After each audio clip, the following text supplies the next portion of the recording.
সঙ্গে আমি বাণিজ্য বাড়াবো, এটা অনেকটা কেমন যেন ঘুষ দেওয়ার মতো মনে হচ্ছে, যে আমাদের বাণিজ্য বাড়িয়ে খুশি করে। দেখুন, ডোনাল্ড ট্রাম্প কী বলেছেন ওই বিষয়ে আমি বলতে চাই না, কারণ এটা এক্সটার্নাল অ্যাফেয়ার্স মিনিস্ট্রির বিষয়। এই বিষয়ে উনি যা বলার বলবেন।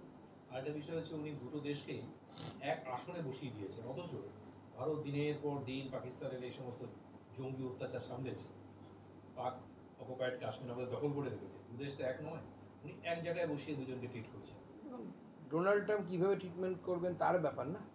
দেখুন, প্রত্যেকটি দেশের পররাষ্ট্র নীতি নির্ভর করে হচ্ছে সেই দেশের স্বার্থ ফার্স্ট রেখে।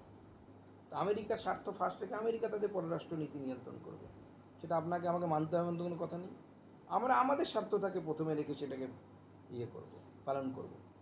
আমেরিকাকে আমরা এমন কিছু দেব না যেটা আমাদের স্বার্থের বিঘ্নিত হবে। আমাদের স্বার্থ, ভারতবর্ষের স্বার্থ, ভারতবাসীর স্বার্থ বিঘ্নিত হবে।